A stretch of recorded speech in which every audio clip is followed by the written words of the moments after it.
नमस्कार, टुडे न्युजमा स्वागत छ। म एन्जल। सुरु गरौँ। राष्ट्रपति रामचन्द्र पौडेलले प्रमाणीकरण गरेको नागरिकता विधेयकमाथि सर्वोच्चले अन्तरिम आदेश जारी गरेको प्रसङ्गबाट। सर्वोच्च अदालतले राष्ट्रपति रामचन्द्र पौडेलले प्रमाणीकरण गरेको नागरिकता ऐनलाई संशोधन गर्ने विधेयक यथास्थितिमा राख्न आदेश दिएपछि जन्मसिद्धका सन्तानलाई नागरिकतामा फेरि झमेला उत्पन्न भएको छ। वरिष्ठ अधिवक्ता सुरेन्द्र भण्डारी, बालकृष्ण न्यौपाने लगायतले उक्त विधेयक प्रमाणीकरण प्रक्रिया विरुद्ध दायर गरेको रिटमा न्यायाधीश मनोज शर्माको इजलासले आइतबार अल्पकालीन अन्तरिम आदेश दिएको छ। तराई मधेसमा राष्ट्रपतिले नागरिकता विधेयक प्रमाणीकरण गरेपछि खुसियालीको माहौल रहेकै बेला सर्वोच्चको निर्णयले फेरि निराश छाएको छ। सर्वोच्च अदालतका प्रवक्ता विमल पौडेलका अनुसार उक्त इजलासले अल्पकालीन अन्तरिम आदेशबाट नयाँ ऐन तत्काल कार्यान्वयन नगरी यथास्थितिमा राख्न र रिटका दुवै पक्षलाई बहसमा समेत बोलाएको छ। नयाँ नागरिकता विधेयकमा मुख्य 3वटा परिवर्तन गरिएको छ। पहिलो, जन्मसिद्धिका सन्तानले नागरिकता पाउनेछन्। विधेयकले जन्मेको आधारमा नागरिकता पाएको जन्मसिद्धि नागरिकहरूका सन्तानलाई नागरिकता प्राप्त गर्न बाटो खोल्ने व्यवस्था गरेको छ। 2046 सालको चैत मसान्तभित्र नेपालमा जन्म भई नेपालमा स्थायी बसोबास गर्ने व्यक्तिलाई यसअघि जन्मको आधारमा नागरिकता दिइएको थियो। नेपालमा झण्डै 1,70,000 जनाले जन्मसिद्ध नागरिकता प्राप्त गरेका छन्। जन्मसिद्ध नागरिकको सन्तानलाई वंशजको नागरिकता दिने व्यवस्था अहिलेको संविधानमा छ, तर कानून नभएको जन्मसिद्धका सन्तानले नागरिकता पाएका छैनन्। लामो समयसम्म नागरिकता सम्बन्धी कानून संसदबाट पारित नहुँदा उनीहरूको दैनिक जनजीवन समेत प्रभावित भएको छ। विधेयक पास भए उनीहरूले नागरिकता प्राप्त गर्नेछन्। नागरिकता नभएकै कारण बैंकमा खाता खोल्ने, उच्च शिक्षा अध्ययन नगर्ने, रोजगारी गर्न नपाएका उनीहरूको समस्या समाधान हुनेछ। दोस्रो, आमाको नामबाट मात्र पनि नागरिकता पाइनेछ। यद्यपि यसरी नागरिकता पाउन 4वटा शर्त भने विधेयकले राखेको छ। नेपालको नागरिक आमाबाट नेपालमा जन्म भएको, नेपालमा नै बसोबास गरेको, बाबुको पहिचान हुन नसकेको र त्यसको पहिचान हुन नसकेको भन्दै सब घोषणा गर्ने व्यक्तिले आमाको नामबाट मात्र वंशजको नागरिकता पाउनेछ।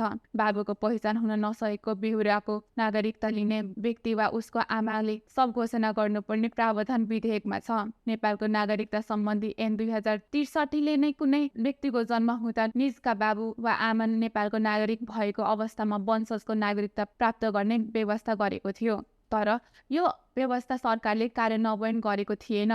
यसपालिको संविधानले भने आमाको नामबाट मात्र नागरिकता पाउन बाबुको पहिचान नभएको हुनुपर्ने व्यवस्था गर्यो। उक्त व्यवस्था कार्यान्वयन गर्न यो विधेयकले बाबुको पहिचान हुन नसकेको घोषणा गर्नुपर्ने व्यवस्था गरेको छ। यस्तो सब घोषणा गरी वंशजको नागरिकता लिएका व्यक्तिले बाबु विदेशी ठहरिएमा भने उक्त नागरिकता रद्द हुनेछ, तर यस्तो व्यक्तिले अङ्गीकृत पाउनेछ, किनभने नेपाली महिला नागरिकले विदेशी पतिबाट जन्माएका सन्तानले अङ्गीकृत नागरिकता पाउने व्यवस्था संविधानले गरेको छ। विधेयकले पनि संविधानको यो व्यवस्था कार्यान्वयन गर्ने व्यवस्था गरेको छ। विदेशी पतिबाट नेपाली आमाले जन्माएको सन्तानलाई अङ्गीकृत नागरिकता पाउन पनि नेपालमा जन्मिएको, नेपालमै बसोबास गर्नुपर्ने र बाबुको देशको नागरिकता नलिएको हुनुपर्नेछ।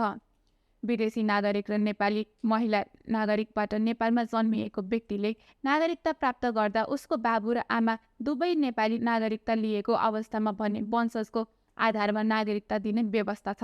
तेस्रो, विधेयकले पहिलो पटक गैर आवासीय नेपाली नागरिकता प्राप्त गर्ने बाटो खोल्नेछ।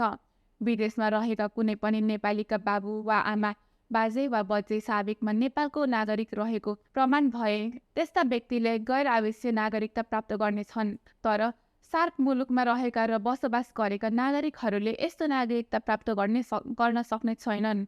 जिल्ला प्रशासन कार्यालयहरूले आइतबारदेखि नागरिकता वितरण गर्ने तयारी गरे पनि वडामा नागरिकता सम्बन्धी सिफारिस लिन पुगेकाहरूलाई वडा कार्यालयहरूले सिफारिस दिएका छैनन्, जसस्वरूप नागरिकता लिन पुगेका सेवाग्राहीले आक्रोशित भएर जिल्ला प्रशासन कार्यालय धनुषा अगाडि विरोध प्रदर्शन गरेका छन्।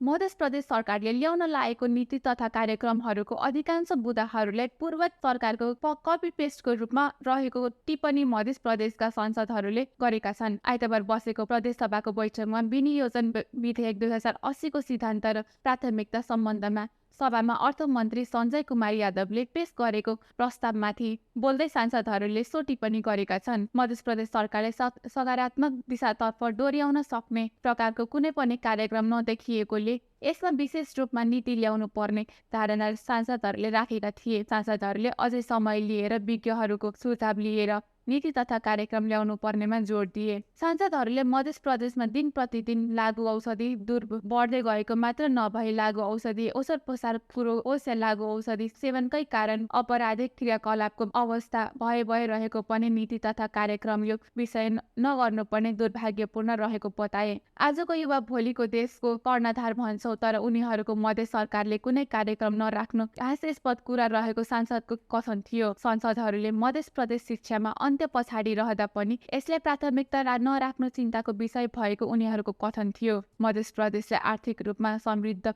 बनाउनका लागि सहकारी मार्फत अभियान सञ्चालन गर्नुपर्नेमा सांसदहरूले विशेष जोड दिएका थिए। धनुषा प्रहरीले यातायात व्यवस्था कार्यालय जनकपुर धामबाट एकजनालाई बिचौलियाको काम गरेको आरोपमा पक्राउ गरेको छ। आइतबार करिब 12 बजेको समयमा जनकपुर उपमहानगरपालिका 19 बस्ने किशोरी यादवको 26 वर्षीय छोरा पुनित यादवलाई बिचौलिया आरोपमा पक्राउ गरेको जिल्ला प्रहरी कार्यालय धनुषाले जनाएको छ। जनकपुर धाम उपमहानगरपालिका वडा नम्बर 14 स्थित यातायात कार्यालय जनकपुर धाममा बिचौलियाको काम गरिरहेको अवस्थामा यादवलाई पक्राउ गरेको जिप्रका धनुषाका सूचना अधिकारी वेद प्रसाद गौतमले जनाए। पक्राउ परेको यादवले जिल्ला प्रहरी कार्यालय धनुषाको नियन्त्रण कक्षमा राखेर थप अनुसन्धान भइरहेको जनाइएको छ। जनकपुर धामको सङ्कट मोचन देवशरण रामरती माध्यमिक विद्यालयमा भएको घटना दोषीहरूमाथि कारबाहीको माग गरिएको छ। विद्यालयका प्रधानाध्यापक सहितका पीडित शिक्षक एवं विद्यालय व्यवस्थापन समितिले आइतबार आयोजना गरेको पत्रकार सम्मेलनमा जेठ 14 गते भएको घटना सुनियोजित भएको भन्दै दोषी पहिचान भएकाहरूमाथि कारबाहीको माग गरेका छन्। विद्यालयका प्रधानाध्यापक बलिराम शाहले कुटपिटमा संलग्न रहेका लक्ष्मी शाहले 12 गते विद्यालयको विरुद्धमा टिकटक बनाएर 14 गते उनी सहित 4-5 जनाले गुण्डा शैलीमा विद्यालयमा प्रवेश गरी विद्यालयका शिक्षक अखिलेश झामाथि निर्घात कुटपिटका साथै विद्यालयको भौतिक संरचनामा तोडफोड गरी क्षति गरेका भन्दै कारबाहीको माग गरेका छन्। उनीहरूले विद्यार्थीहरूलाई उक्साएर मनगढन्ते आरोप लगाएर योजनाबद्ध रूपमा घटना गराएको भन्दै उनीहरूमाथि विद्यालयले अभद्र व्यवहार अन्तर्गत मुद्दा दर्ता गर्न काम भए पनि हालसम्म कारबाही नहुँदा शिक्षालाई पठन पाठन गराउनमा समस्या भएको प्रधानाध्यापक शाहले बताए। निजहरूले विद्यालयका बेन्च डेस्क कम्प्युटर तथा सीसीटीभी क्यामेरा झ्यालको सिसाहरू गरेर करिब 7 लाखको क्षति गरेकाले उनीहरूबाट नै भर्ना लगाउनका लागि पत्रकार सम्मेलन मार्फत प्रधानाध्यापकले माग गरेका छन्।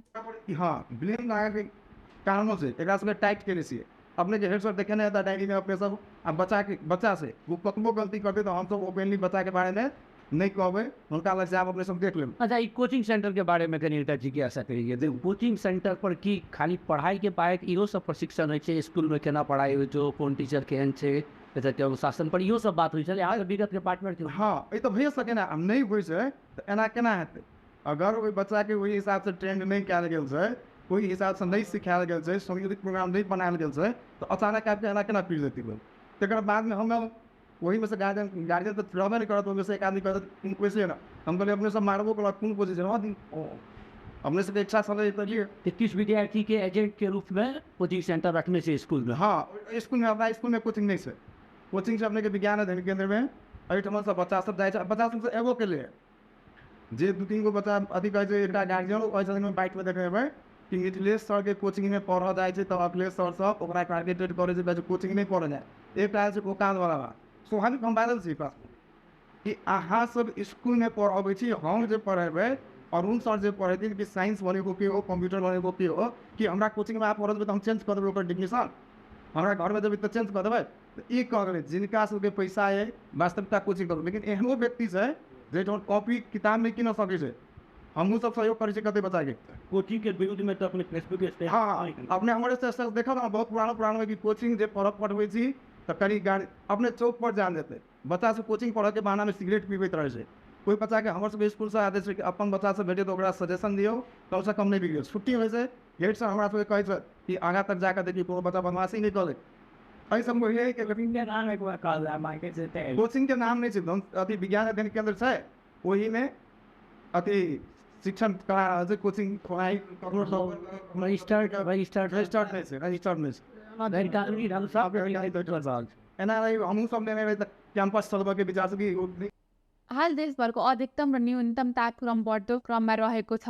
जल तथा मौसम विज्ञापन विभाग मौसम पूर्वानुमान महाशाखाका अनुसार तराईका केही भूभागहरूमा तातो हावा र लु चलिरहेको छ। बढ्दो गर्मीसँगै तराई क्षेत्रमा दिउँसो तातो हावा लु चलिरहेको छ। तापक्रम उकालो लागेपछि अधिकांश भेगमा जनजीवन प्रभावित बन्न थालेको छ। गर्मी मौसममा खास गरी वैशाखदेखि भदौसम्म तराईमा उष्ण र शुष्क हावा बहन थाल्छ, जसलाई लु भनिन्छ। यो समयमा तापक्रम बढेर 40 देखि 42 सेन्टिग्रेडसम्म पुग्छ। दिपायल, धनगढी, वीरेन्द्रनगर, नेपालगञ्ज, भैरवा, दाङ, जनकपुर, सिमरा र आसपासको भेगको तापक्रम निकै बढेको छ। पश्चिमी वायु कमजोर रहेकाले अझै केही दिन तापक्रम बढ्ने महाशाखाले जनाएको छ। अत्याधिक गर्मी र लुबाट हुन सक्ने जोखिम क्षतिबाट बस्न आवश्यक सतर्कता अपनाउन महाशाखाले अनुरोध गरेको छ।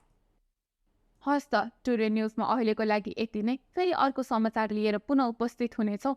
हेर्दै गर्नुहोस् टिभी टुडे जनकपुर। नमस्कार।